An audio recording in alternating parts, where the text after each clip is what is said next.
کنفرانس در ژنو، تالار تاریخی ویکتوریا. اشرف-ايران، چشماندازهای نوین، با حضور رئیس جمهور برگزیده مقاومت. 22 سپتامبر 2011، 31 شهریور 90. Now I will give the floor to Ambassador Mيچل. He was the director of the policy planning at the U.S. State Department and then President's Special Envoy for the Northern Ireland peace process until 2007. He is currently President of the Washington College and Senior Associate of the CSIS International Security Program. Please, Ambassador. Madam President, distinguished guests, and all those in the audience and watching in Camp Ashraf and around the world who love freedom and democracy, thank you for inviting me to Geneva to speak today. I'm honored to be with you and to be on the same panel with so many distinguished public servants.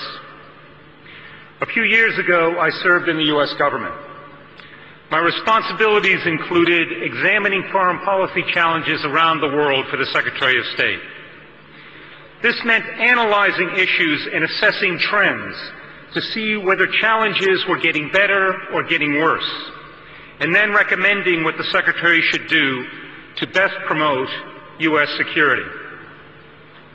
I look at the challenge before us today, the dire humanitarian situation at Camp Ashraf and the need to delist the MEK, and I see that the trends are starting to favor the forces of justice and freedom.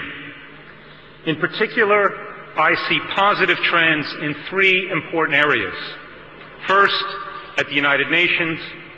Second, with the media's coverage of this story.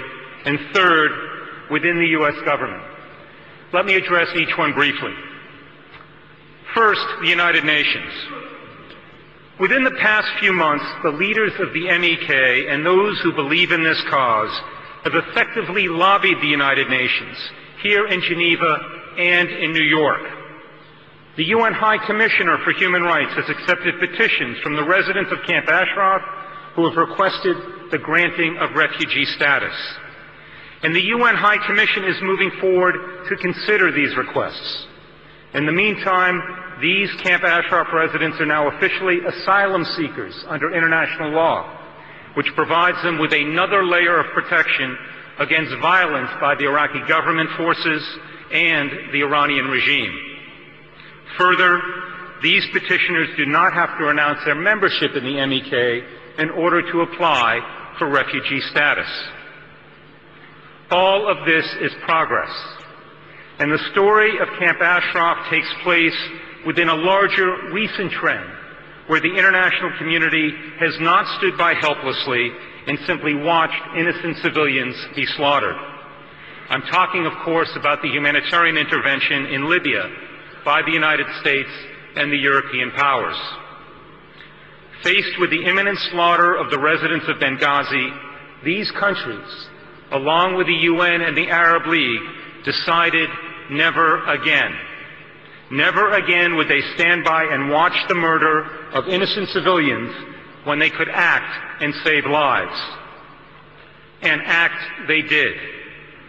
They decided to join together and invoke the international community's responsibility to protect. I believe, and I know you'll agree, that the international community also has a responsibility to protect the innocent residents of Camp Ashraf. It is simply not possible to stand by and do nothing. If never again applies to the residents of Benghazi, then it certainly applies to the residents of Camp Ashraf.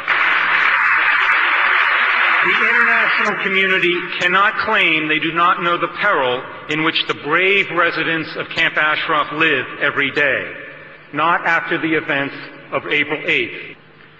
6 months ago, these commitments by the United Nations and the larger international community